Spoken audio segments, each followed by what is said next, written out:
Motion denied. The defendant's assets will be seized to cover the full settlement amount. Judge Richard. Morrison's gavel hit the bench with the finality of a coffin nail being hammered in. Lily watched her father's shoulders collapse, as if someone had cut the strings holding him upright. 23 years building his small construction company, gone in a single courthouse afternoon. The judge's smile was subtle but unmistakable, the kind of expression that comes from a man who knows the game is rigged in his favor. My name is Lily Chun, and I was 28 years old the day I watched a corrupt judge systematically destroy my family. While his court reporter typed away like she was documenting justice instead of a carefully orchestrated theft. The plaintiff's attorney, a slick corporate lawyer named Brandon Whitmore, gathered his papers with the satisfaction of a man who'd just stolen candy from a child and gotten a medal for it. His client, real estate developer Thomas Harrington, hadn't even bothered to show up in person. That's how confident they were in Judge Morrison's verdict. Your Honor, my father's public defender stammered. We'd like to request. Counselor, I've made my ruling. Morrison's voice carried that particular condescension reserved for people he considered beneath him. Mr. Chen had ample opportunity to settle this matter privately. He chose litigation. These are the consequences. The consequences. The word tasted like ash in Lily's mouth as she gripped her phone in her jacket pocket. For 6 months she'd been watching, waiting, documenting, while everyone else saw an impartial judge presiding over a straightforward contract dispute. Lily had noticed the small tells. The way Morrison's eyes would flicker toward Whitmore during objections. The rushed timeline that gave her father's overworked public defender no time to prepare.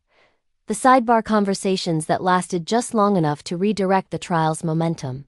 But it was the Thursday afternoon 3 months ago that changed everything. Lily had been leaving the courthouse after yet another pretrial hearing when she'd noticed Judge Morrison's distinctive silver Mercedes pulling into the parking garage of the Grandview Hotel, a luxury establishment that definitely wasn't on the way to his suburban home in Connecticut. Curiosity made her circle back. Instinct made her grab her camera. 20 minutes later, Morrison emerged from the hotel's side entrance. He wasn't alone. The woman hanging on his arm, laughing at something he'd whispered, wore a red dress that probably cost more than Lily's monthly rent. Her face was familiar, very familiar. Catherine Harrington, the mayor's wife. Also, conveniently, Thomas Harrington's sister-in-law. The photos Lily captured that day were crystal clear. Morrison's hand on Catherine's lower back, the intimate way they leaned into each other, the kiss before they separated at the parking garage elevator. Time stamps. Location data. Everything a good journalist or a daughter seeking justice would need. All rise, the bailiff announced as Morrison prepared to leave the bench, probably heading to his chambers to celebrate another victory for the network of wealthy predators who owned this city's legal system. Lily's father turned to her, his eyes hollow with defeat. It's over, sweetheart. We'll have to sell the house to cover this. The house where she'd learned to ride a bike, where her mother had died of cancer 2 years ago because they couldn't afford the experimental treatment that might have saved her. The house that was the last piece of her mother's memory still standing. Dad, Lily said quietly, watching Morrison's back as he walked toward his chambers. It's not over. Not even close. Her father looked at her with confusion, but she was already calculating. The appeal process would take months they didn't have. But what if there was another way? What if the system that protected men like Morrison could be turned against him using the one thing he'd never anticipated, the truth, delivered by someone he'd never considered a threat? That night, Lily sat in her apartment surrounded by printed photographs, bank records she'd obtained through a journalist friend, and a timeline that connected Judge Morrison not just to Catherine Harrington, but to at least 4 other cases where Thomas Harrington's business interests had somehow prevailed despite questionable legal standing. The pattern was there for anyone willing to look. But looking wasn't enough anymore. Her family had already lost too much to men who believed their power made them untouchable. She opened her laptop and began typing an email to every major news outlet in the state. The subject line read, Federal Judge's Affair with Mayor's Wife Linked to Pattern of Corrupt Rulings. Her finger hovered over the send button. Then she stopped. Sending this to the media was the obvious move.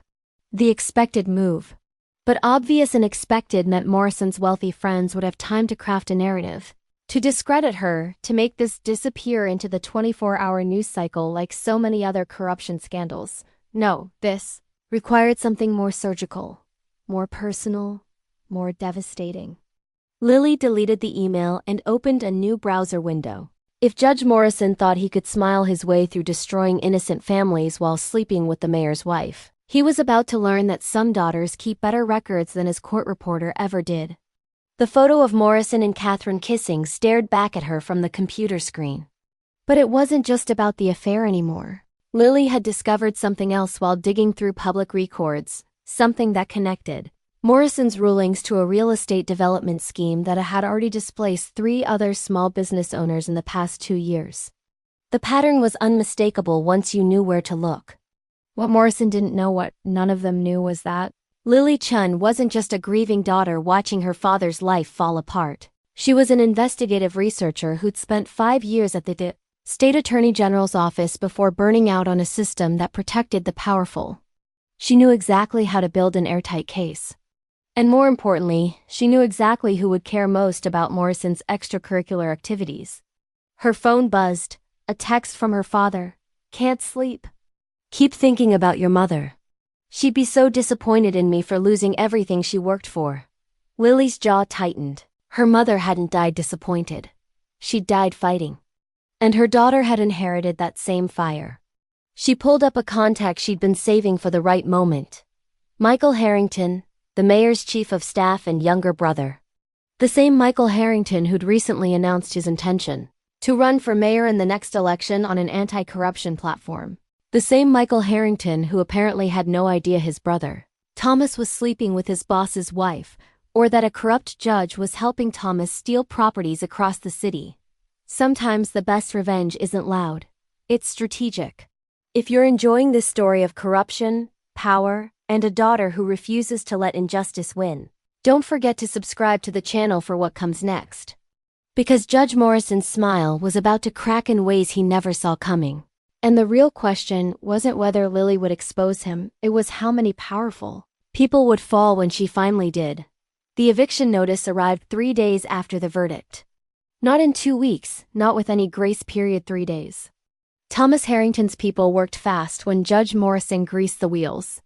Lily found her father in the garage, staring at boxes he'd already started packing. The construction equipment that had been his pride, the tools that built half the community centers in this city, were now tagged with bright orange stickers marking them for seizure. "They're taking the truck tomorrow," he said without turning around. "The one your mother helped me buy when we started the business." The cruelty wasn't accidental. That's what Lily had learned working in the Attorney General's office. Powerful people didn't just win. They made sure you felt the boot on your neck while they did it. Morrison's ruling hadn't just awarded damages. It had specifically targeted every asset her father owned, down to his personal tools. It was vindictive, excessive, and completely legal when you had a judge in your pocket. That same afternoon, Lily sat in a coffee shop across from Marcus Webb, her former colleague from the AG's office.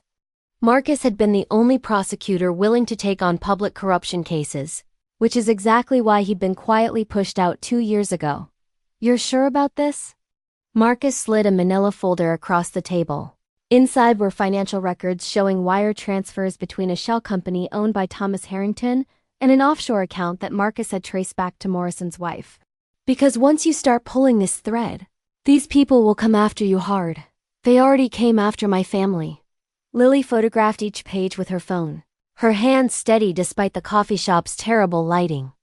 "I'm just returning the favor. Morrison's smart though. He's been doing this for years without getting caught." Marcus leaned back, his expression worried. "You really think the affair angle is enough? The affair isn't the angle. It's the detonator." Lily closed the folder and met his eyes. "I'm building something bigger." What she didn't tell Marcus, what she couldn't tell anyone yet, was that she'd already created a comprehensive timeline connecting Morrison to 12 suspicious rulings over the past 3 years.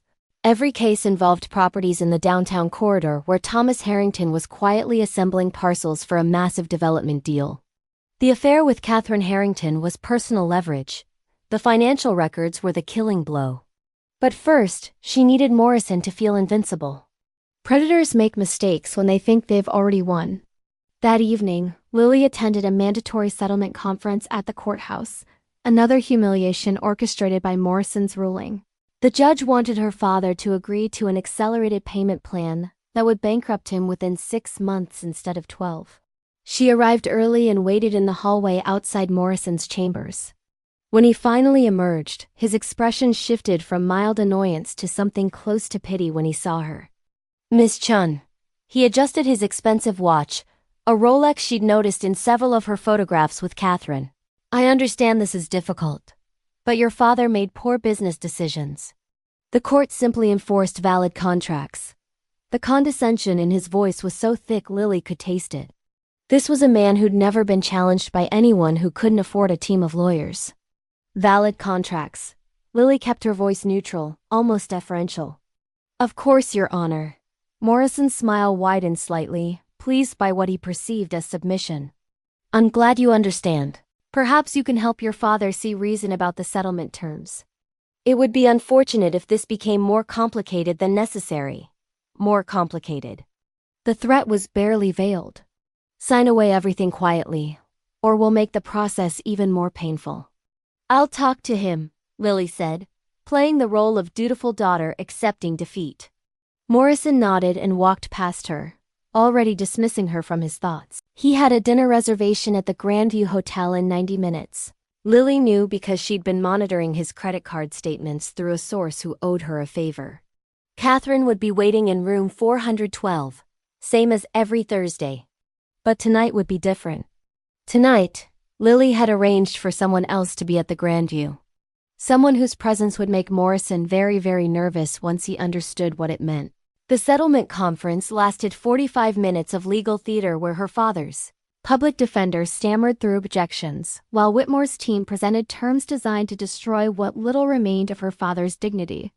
They wanted the house, the business name, even the family photos and personal items still in the office. These items have sentimental value only, the public defender protested weakly. They're not part of the business assets. Everything in that office was purchased with company funds, Whitmore replied smoothly. Everything is subject to seizure. Lily watched her father's face crumble. The photos he was talking about included pictures of her mother at various job sites, her hard hat covered in stickers, her smile bright despite the cancer that was already growing inside her. Those photos were all they had left. We need 2 weeks to consider these terms, Lily interrupted, her voice cutting through the room's dynamics. Whitmore turned to her with barely concealed irritation. And you are? Someone who actually read the appeals process timeline. Lily met his gaze without flinching. You're rushing this settlement because you're worried about something. What is it? The lawyer's expression flickered just for a second, but Lily caught it. There was something in the public record they didn't want examined too closely. Some detail in Morrison's ruling that wouldn't survive scrutiny if anyone competent actually looked. 2 weeks, she repeated. Unless you'd prefer we file for a full appeals review with a fine-tooth comb through every detail of Judge Morrison's decision? Whitmore glanced at his associate, a silent communication passing between them. 1 week. That's our final offer. 1 week. It wasn't much, but it was enough. That night, Lily received a text from an unknown number. Stop interfering with the settlement. This is your only warning. She stared at the message for a long moment, then screenshot it and added it to a folder on her laptop labeled Evidence. Threatening a witness was a crime. Threatening someone connected to a case Judge Morrison had ruled on was even more interesting, especially when the threat came from a number registered to Whitmore's law firm. They were getting sloppy. Arrogant people always did. Lily opened her email and composed a message to Michael Harrington, the mayor's chief of staff. The subject line read, "Information regarding your brother's business partner." She attached nothing, not yet. Just a single line in the email body. We should talk about Judge Morrison's recent rulings. I think you'd find the timeline very interesting. She scheduled the email to send in 72 hours. That would give her time to confirm what she'd discovered in the property records, a connection so obvious she couldn't believe no one else had noticed it. Or maybe they had noticed, and they'd been paid to look the other way. Her phone buzzed again. This time it was her father. I can't let you fight this battle for me. These people are dangerous. Lily typed back. Mom fought cancer for 3 years and never quit. I'm not quitting on 3 months of paperwork. What she didn't tell him was that she'd already quit once walked away from the attorney general's office because she'd gotten tired of watching powerful people escape consequences while working families suffered. She'd been younger then, still naive enough to think the system would eventually correct itself. Her mother's death had cured her of that delusion. Cancer didn't care about fairness or justice. It just took and took until there was nothing left, just like men like Morrison and Harrington. But cancer was indiscriminate.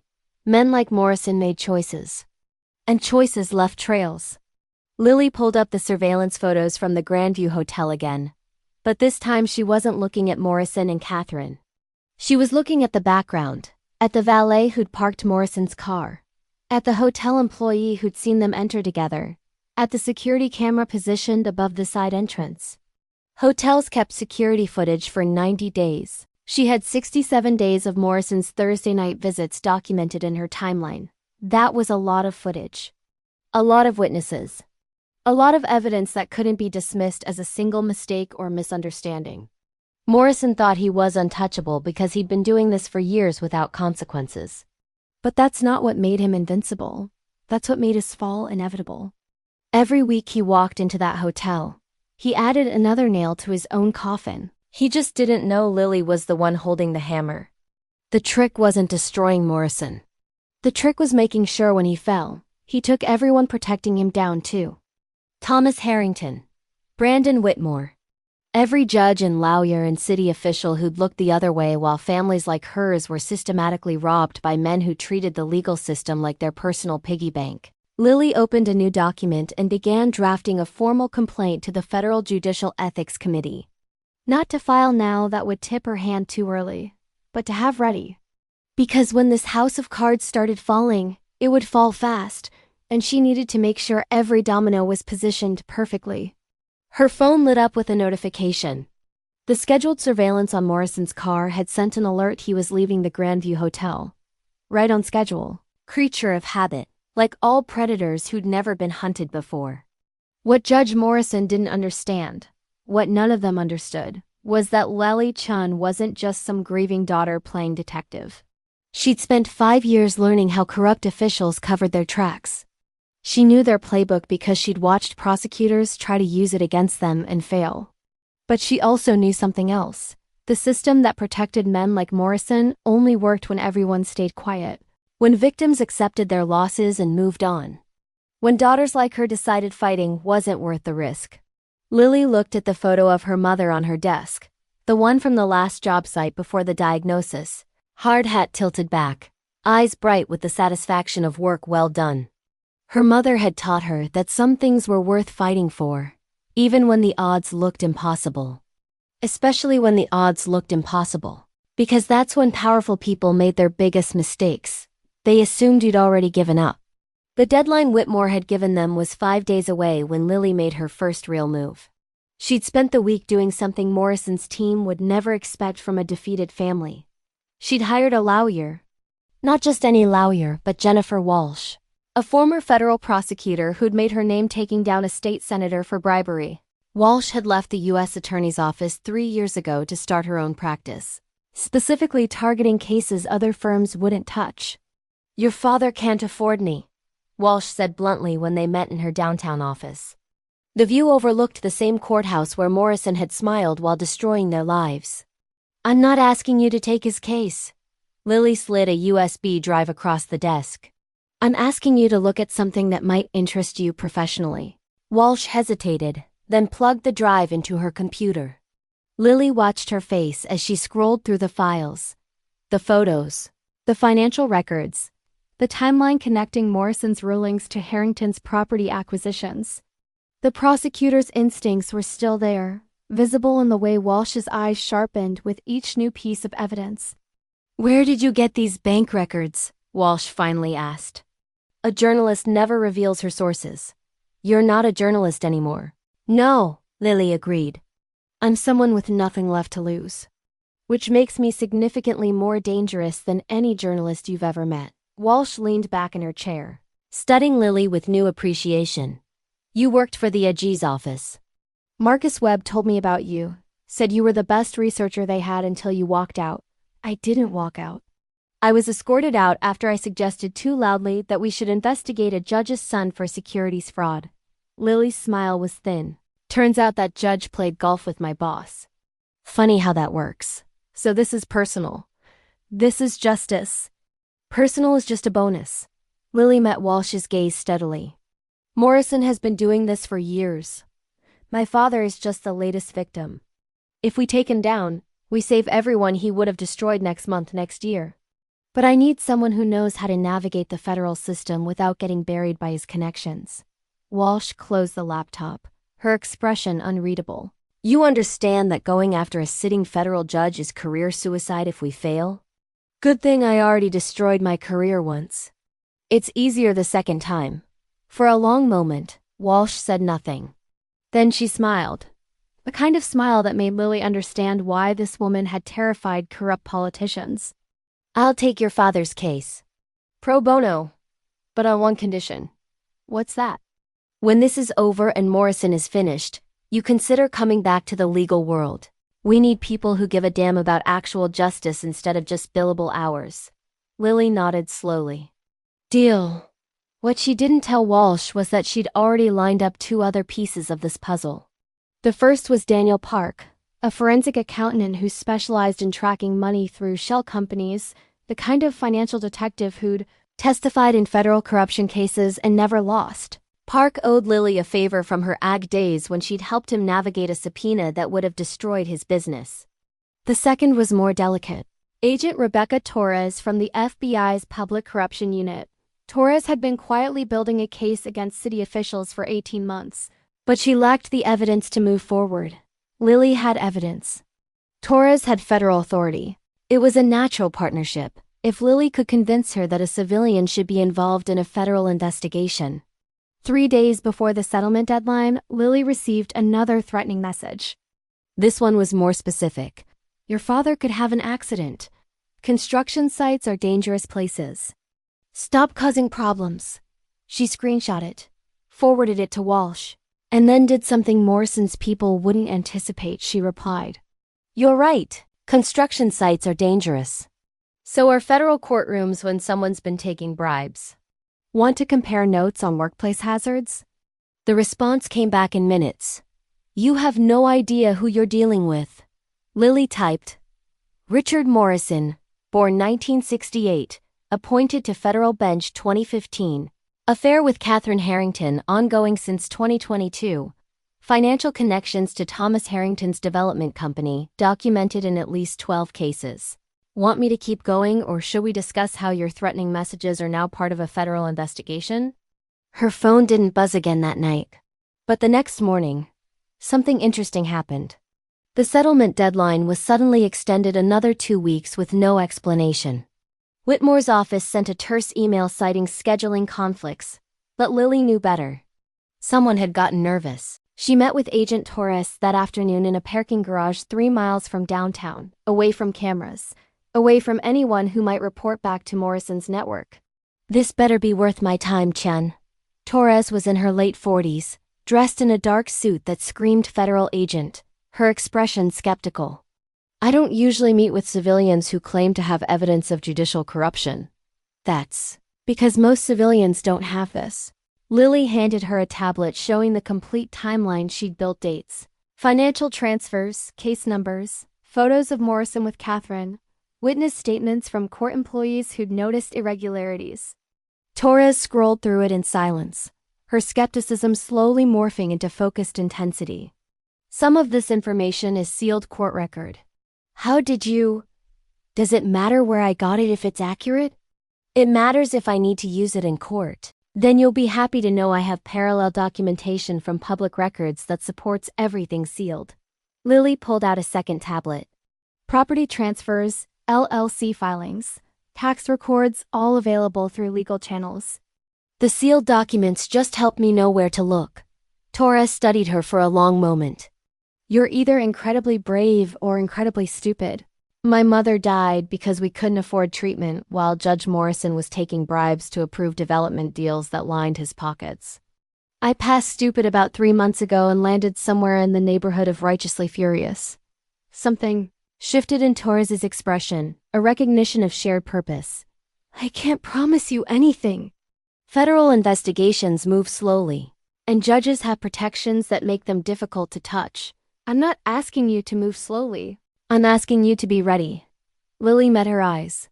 Because in 1 week, I'm releasing enough evidence to make Morrison's affair with Catherine Harrington front-page news. When that happens, he's going to panic. Panicked people make mistakes. And when he does, I need someone with federal authority ready to catch him. You're using yourself as bait. I'm using the truth as an avalanche. There's a difference. Torres was quiet for a moment, then pulled out a business card. This is my personal cell. When things start moving, call me immediately. And, Chun, watch your back. Cornered animals bite. So do daughters who've had enough. That evening, Lily sat with her father in their living room, the house they'd soon lose unless her plan worked. He was drinking tea, his hands shaking slightly from the stress of the past weeks. I heard you hired Jennifer Walsh, he said quietly. Lily, we can't afford. She's working pro bono, Dad. He looked at her with confusion and something that might have been hope. Why would she do that? Because I showed her what Morrison's been doing. And because some people still believe in justice. Lily squeezed his hand. You taught me to finish what I start, remember? When I wanted to quit piano lessons after 2 months, you made me stick with it for a year. You hated every minute of it, but I learned discipline. I learned that sometimes you have to keep going even when it's hard. She smiled. Turns out that lesson applies to more than just music. Her father's eyes filled with tears he was too tired to hide. Your mother would be so proud of you. Mom would be planning Morrison's destruction with spreadsheets and color-coded notes. I'm just following her example. What Lily didn't tell her father was that she'd already scheduled the first domino to fall. In 3 days, an anonymous package would arrive at Mayor Harrington's office. Inside would be a single photograph: Morrison and Catherine Harrington kissing outside the Grandview Hotel. Time-stamped and location verified. No letter, no explanation. Just the photo and a question printed on the back. Does your chief of staff know his brother's business partner is sleeping with your wife? She didn't need to destroy Morrison all at once. She just needed to light enough fires that his network couldn't put them all out simultaneously. The affair would consume the mayor's attention. The financial records would occupy the FBI. The ethics complaint would tie up the Judicial Oversight Committee. And somewhere in that chaos, Morrison would make the one mistake that would finish him completely. Because that was the thing about corrupt systems, they only stayed standing when everyone stayed quiet and played their assigned roles. The moment someone refused to cooperate, the moment someone decided to burn it all down instead of accepting defeat, the entire structure became vulnerable. Lily opened her laptop and pulled up the draft of her ethics complaint one more time. She'd refined it over the past week, adding new evidence, tightening the language, making it impossible to dismiss. Tomorrow she'd file it officially. Not anonymously in her own name, with her address and contact information clearly visible. Let Morrison know exactly who was coming for him. Her phone buzzed. A text from Walsh. Just got off the phone with the Federal Judicial Ethics Committee. They're very interested in your timeline. Meeting scheduled for next week. Another text arrived seconds later, this one from Marcus Webb. Daniel Park confirmed he can testify about the shell company transfers. This is really happening. A third message, from Agent Torres. Got approval to open a preliminary investigation. Officially, I can't tell you that. Unofficially, you should know that certain surveillance is now active. Lily stared at the 3 messages, feeling the weight of what she'd set in motion. There was no going back now. In a few days, Judge Richard Morrison's carefully constructed world of corruption would begin to crack. And when it did, she'd be standing there with evidence, witnesses, and federal agents ready to make sure he couldn't rebuild it. She thought about her mother again, about the way she'd faced cancer with the same determination most people reserved for minor inconveniences. If you're going to fight, her mother had said near the end, fight like you've already won. Fear is what defeats you. not the opponent. Lily wasn't afraid anymore. She was ready. Judge Morrison had smiled while destroying her family, confident that his power and connections made him untouchable. But he'd made one critical miscalculation. He'd assumed Lily Chun was just another victim who would accept injustice quietly. He was about to learn the difference between power and leverage.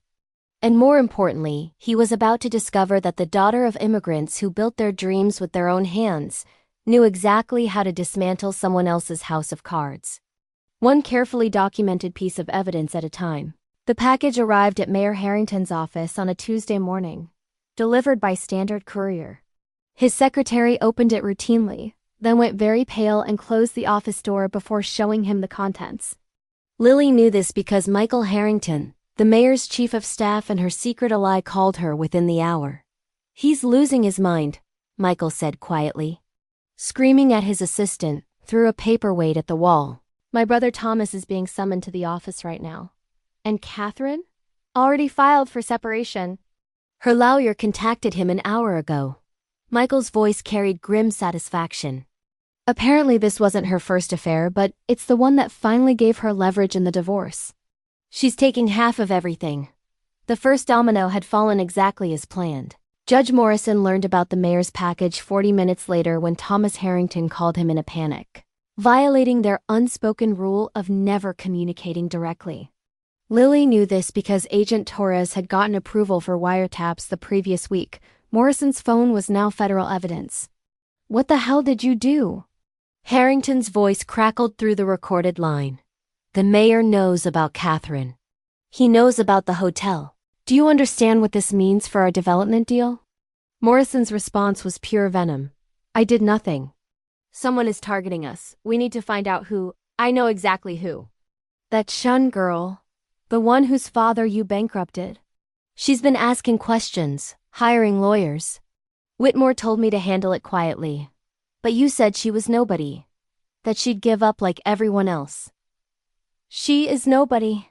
But Morrison's voice had lost its characteristic confidence. "One photograph doesn't prove anything criminal. It's embarrassing, but it's not. There are 12 photographs, Richard. 12 different dates. All time-stamped. All documented. And that's just what the mayor showed me." Harrington's panic was evident now. If she has that, what else does she have? The call ended abruptly. Lily listened to the recording twice, memorizing the fear in both their voices. That same afternoon, the Federal Judicial Ethics Committee announced an emergency hearing regarding Judge Richard Morrison. The notice was brief and procedural, but anyone paying attention understood what it meant. Federal judges don't get emergency hearings unless someone has presented evidence too serious to ignore. Morrison tried to get ahead of it. His lawyer released a statement calling the investigation a politically motivated attack by disgruntled litigants. He characterized the affair as a private matter between consenting adults that has no bearing on judicial performance. That's when Lily released the financial records. Not to the media that would have been too easy to spin.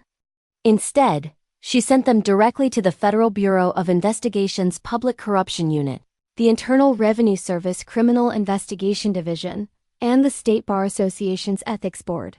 Each package included a comprehensive breakdown of wire transfers between Morrison's offshore accounts and shell companies owned by Thomas Harrington, correlated precisely with the dates of favorable rulings.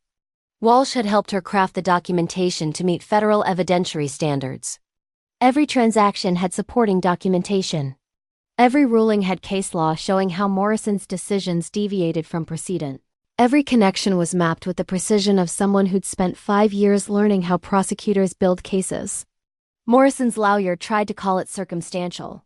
The timing, he argued, was coincidental. Then Agent Torres released a statement. "The FBI has opened a formal investigation into allegations of bribery, corruption, and racketeering involving a federal judge and multiple city officials. Evidence has been presented suggesting a pattern of criminal conduct spanning at least 3 years." The courthouse exploded. Reporters swarmed Morrison's home in Connecticut. His wife, who apparently had no knowledge of either the affair or the bribery, filed for divorce within 24 hours. Her lawyer making pointed comments about being married to a stranger. The federal judiciary announced Morrison was being placed on immediate administrative leave pending the investigation. But Lily wasn't done.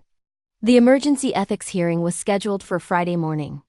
Walsh represented Lily's father, presenting a motion to vacate Morrison's original ruling based on judicial misconduct.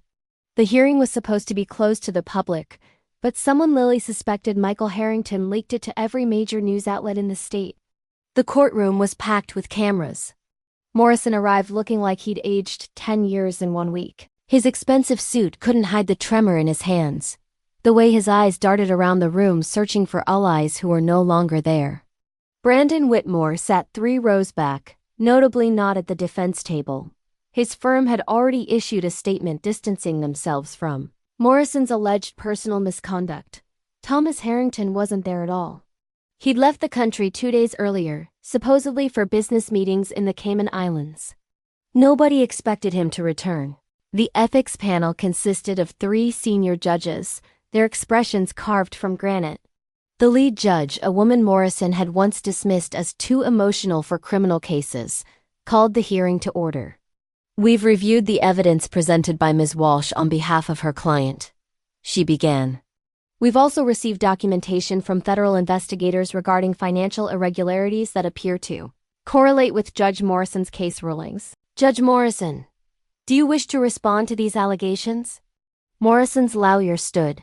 "Your Honors, my client maintains his innocence of any criminal wrongdoing. The relationship with Mrs. Harrington was inappropriate but not illegal. The financial transactions were legitimate business investments in properties that directly benefited from your client's rulings." The judge's voice cut through the excuse like a scalpel. "Properties that were seized from families who couldn't afford adequate legal representation? Properties that generated millions in profit for the same people making these investments with Judge Morrison?" The lawyer had no answer. Walsh stood, her voice steady and devastating. "Your Honors, I'd like to enter into evidence a pattern of rulings spanning 36 months. In each case, Judge Morrison ruled in favor of Harrington Development Corporation or its subsidiaries. In each case, the ruling came within 2 weeks of a wire transfer to an offshore account controlled by Morrison's wife, an account she has now confirmed she knew nothing about." She projected the timeline onto the courtroom screen. The visual was damning, a clear pattern of payment followed by favorable ruling, over and over again. "In the case of my client, Mr. Chun, Judge Morrison not only ruled against him despite clear contractual language supporting his position, but specifically ordered the seizure of personal property with no business value. Family photographs, his late wife's belongings. This wasn't justice. It was punishment designed to send a message to anyone who might consider fighting back." Morrison's face had gone from pale to gray. Walsh continued. "The evidence shows Judge Morrison didn't just fail in his duty to be impartial, he weaponized his position to systematically rob working families while enriching himself and his associates. This wasn't a mistake. It wasn't even simple corruption. It was predatory." The lead judge looked at Morrison directly. "Do you have anything to say in your defense?" Morrison stood slowly, and for a moment, Lily thought he might actually confess. Instead, his eyes found her in the gallery. The hatred there was pure and undiluted. "That woman," he pointed at Lily, his voice shaking with rage, "has destroyed my life over a simple contract dispute. She's a vindictive, obsessed." "That woman," the judge interrupted coldly, "presented evidence of your corruption. Evidence that is currently being reviewed by federal prosecutors. Evidence that you can't refute because it's documented, time-stamped and corroborated by multiple independent sources. Your life wasn't destroyed by Miss Chen. It was destroyed by your own criminal conduct." The gavel came down. "Judge Morrison, this panel finds clear evidence of judicial misconduct. Your ruling in Chen v. Harrington Development is hereby vacated. All asset seizures are reversed immediately. Furthermore, we are recommending your immediate suspension from the federal bench pending criminal investigation." This hearing is adjourned. The courtroom erupted. Reporters shouted questions. Morrison's lawyer tried to physically shield him from cameras as they rushed toward the exit. Lily sat perfectly still, watching Morrison's world collapse in real time. Her father, sitting beside her, squeezed her hand so hard it hurt. "Is it over?" he whispered. "Not yet," Lily replied. "But it's close, because the ethics hearing was just the public spectacle." The real ending came 3 hours later when Agent Torres executed search warrants on Morrison's home, office, and safety deposit boxes. The evidence they seized, including a laptop with unencrypted communications between Morrison and Harrington, would eventually lead to indictments on 17 counts of bribery, corruption, and racketeering. Morrison's bail was set at $5 million.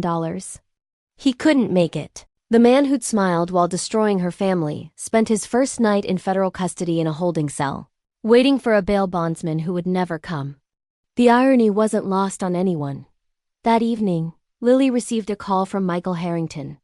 "The mayor resigned an hour ago. My brother Thomas is negotiating a plea deal from the Caymans.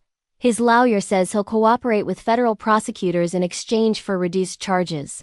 And Catherine's divorce lawyer just released a statement saying she's cooperating fully with investigators. And Whitmore? His firm is under investigation. Turns out he facilitated several of the wire transfers. He's probably going to lose his license at minimum." Michael paused. "You did it. You actually took them all down." Lily looked at her father, who was finally sleeping peacefully for the first time in weeks. "I just documented what they did to themselves. Corrupt people always leave trails. They just assume nobody will follow them. If this story of justice and perseverance has moved you, consider subscribing to see how the powerful learn that every action has consequences, especially when someone refuses to stay quiet." The photo of her mother on the mantel seemed to smile in the evening light. Lily raised her glass of water in a silent toast. Judge Morrison had smiled while destroying innocent families, confident his power made him untouchable. He'd underestimated the daughter of immigrants who understood that real strength isn't about position or privilege, it's about refusing to accept injustice, even when everyone says you should. Tomorrow, the news would report that Morrison's judicial appointments were being reviewed, potentially invalidating hundreds of rulings. Families he'd wronged would finally get their day in real court, with real judges who hadn't been bought. But tonight, Lily Chun simply sat with her father in the house they'd almost lost, in the silence that comes after a storm finally passes. The question wasn't whether Morrison would recover from this. The question was whether the system that protected him for so long would finally learn that some daughters keep better records than corrupt judges ever anticipated. 6 months after Judge Richard Morrison's arrest, Lily stood in her father's newly expanded office, the one he'd nearly lost, now twice the size it had been before. The construction business had not only survived but thrived. Once the news broke about Morrison's corruption, 3 families who'd lost their properties reached out to her father. They wanted someone they could trust to rebuild what had been stolen from them. Word spread quickly in the immigrant community. Chen Construction was run by people who understood what it meant to fight for what's right. Another contract came in today, her father said, reviewing paperwork at his desk, the same desk that had almost been seized and sold. The community center project. They specifically asked for us. Lily smiled, watching her father's hands move steadily across the documents. The tremor was gone. The weight that had pressed down on his shoulders for months had lifted, replaced by something that looked like peace. "You earned it, Dad." "We earned it," he corrected gently. "Your mother would say we make a good team." The civil suit against Thomas Harrington's company had settled, for an amount that not only covered the original judgment, but included damages for emotional distress and legal costs. Harrington, facing federal prosecution, had been eager to resolve any outstanding issues quickly. His development empire had collapsed spectacularly, properties sold at loss, investors fleeing, his name now permanently associated with corruption. Morrison's fate had been even more definitive. The federal trial lasted 3 weeks and ended with convictions on 14 counts. 72 months in federal prison, complete forfeiture of assets, and permanent disbarment. His wife's divorce settlement had taken the rest, including the Connecticut house and the silver Mercedes that had made so many trips to the Grandview Hotel. The local paper ran a follow-up story. Former judge's fall from grace complete. The photo showed Morrison being led from the courthouse in handcuffs, his expensive suit replaced with standard prison transport clothes. his expression hollow with the realization that his life as he'd known it was finished. Brandon Whitmore had lost his law license after evidence showed he'd knowingly facilitated illegal transactions. His firm had dissolved, partners scrambling to distance themselves from the scandal. The last Lily heard, he was working as a legal consultant for a document review company. A spectacular fall for someone who'd once commanded $300 an hour. But the real victory came from unexpected places. Jennifer Walsh had taken on 2 more cases involving Morrison's previous rulings. Both families won their appeals, recovering properties they'd lost to Harrington's development schemes. Walsh's practice had exploded with new clients, people who'd spent years accepting that justice wasn't for working families, now realizing that maybe, with the right lawyer, it could be. Agent Torres had been promoted to lead the public corruption unit's expansion into judicial oversight. Her work on the Morrison case had impressed federal prosecutors enough to greenlight a new initiative targeting corrupt judges nationwide. She'd called Lily last month asking if she'd consider consulting on case analysis, using her research skills to identify patterns other investigators might miss. "You have a gift for seeing connections," Torres had said. "The Bureau could use someone like you." Lily had promised to think about it. Michael Harrington had won his election for mayor in a landslide, running on an anti-corruption platform that resonated powerfully after his predecessor's spectacular fall. His first act in office had been establishing an independent judicial oversight committee with real authority to investigate complaints against judges. He asked Lily to serve on it. She'd accepted. The Tuesday afternoon meeting of the Oversight Committee had just ended when Lily's phone buzzed. A message from Marcus Webb. "Remember that prosecutor position at the AG's office I mentioned? They want to interview you. Apparently, taking down a federal judge looks good on a resume." "Who knew?" Lily laughed, typing back. "Tell them I'll think about it.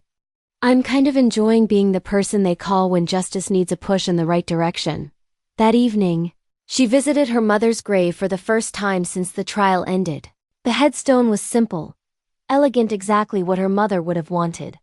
Lily placed fresh flowers in the holder and sat on the grass, watching the sunset paint the cemetery in shades of gold and amber. "We kept the house, Mom," she said quietly.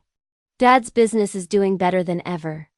And that judge who smiled while trying to destroy us? He's spending the next 6 years learning what it's like when the system doesn't protect you." A breeze rustled through the trees, carrying the scent of honeysuckle, her mother's favorite. "You always said the best revenge is living well. I think you'd be proud that I took it a step further.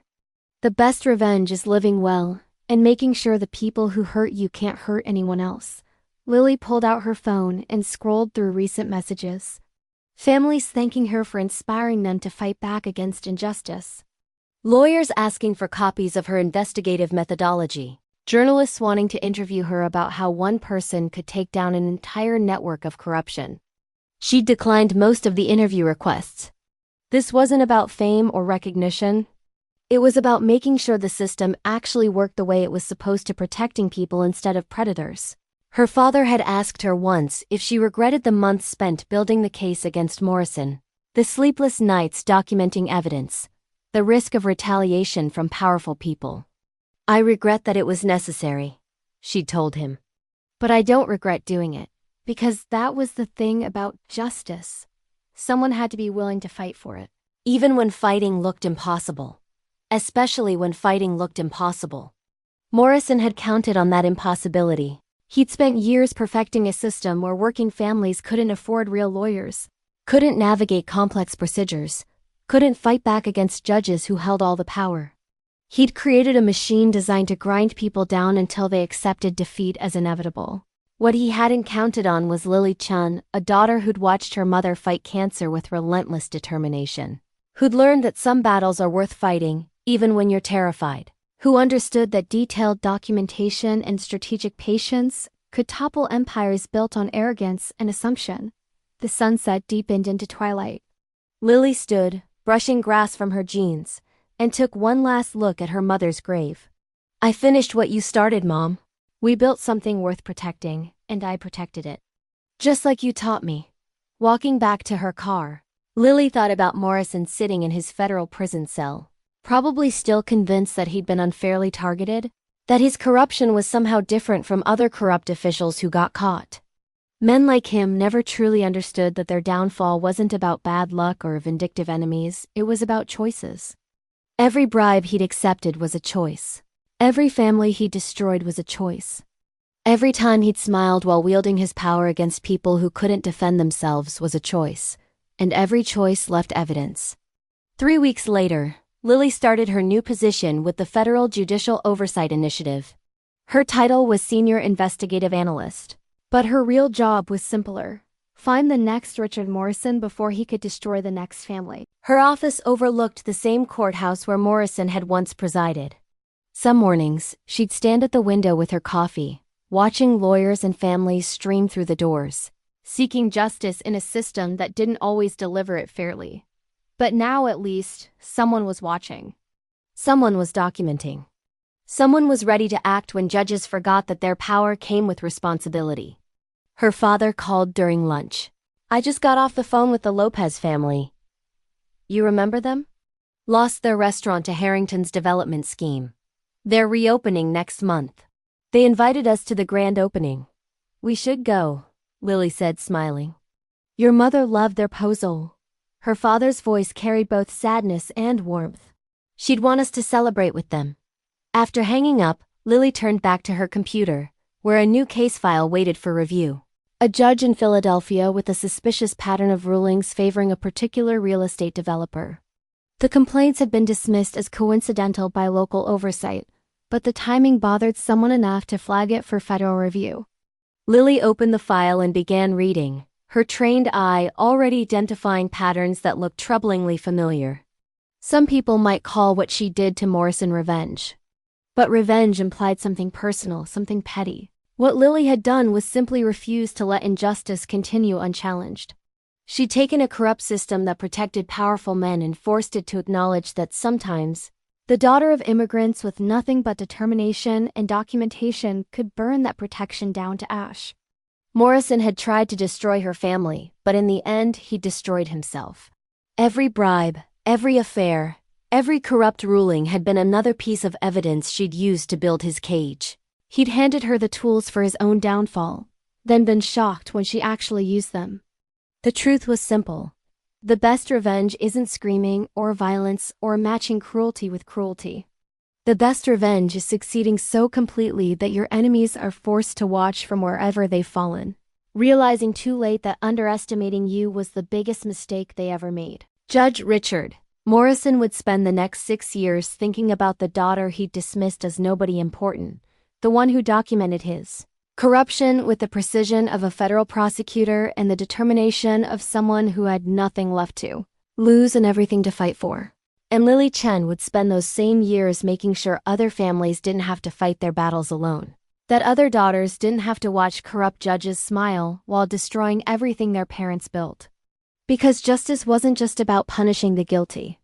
It was about protecting the innocent. And sometimes, that meant being willing to become the person who refused to accept that powerful people were untouchable. Morrison had learned that lesson the hard way. So had Harrington, Whitmore, and everyone else in their network of corruption. Lily hoped the next corrupt judge would learn it faster. But if not, well, she'd gotten pretty good at building cases that even the most expensive lawyers couldn't defend against. Her mother had always said that the world changed when someone finally decided they'd had enough and refused to stay quiet. Lily had taken that lesson and turned it into a career. She pulled up the Philadelphia case file again, noting the dates and dollar amounts, already seeing the pattern that others had missed. "Here we go again," she murmured, reaching for her coffee. Because if there was one thing Lily Chen had learned from taking down Richard Morrison, it was this: corrupt officials counted on silence. They counted on fear. They counted on regular people accepting that the system was rigged and there was nothing anyone could do about it. They counted on being wrong about all of it. And Lily was happy to keep proving them wrong, one carefully documented case at a time. If you've watched this journey of justice and transformation unfold, subscribe to witness more stories of how ordinary people become extraordinary when they refuse to let corruption win, because sometimes the best revenge isn't just success. It's making sure the system finally works the way it should. Judge Morrison had tried to destroy Lily's family, but he'd ended up destroying only himself. Lily had learned that true justice isn't about revenge. It's about ensuring that those who abuse power face consequences while those they've harmed get the chance to rebuild something better than what was taken from them. In the end, Morrison's smile faded in a federal prison cell while Lily's father's business thrived. While families reclaimed stolen properties, while the system that had protected corruption for so long finally began to change. And that, Lily thought as she dove into her new case, was the kind of ending her mother would have written herself.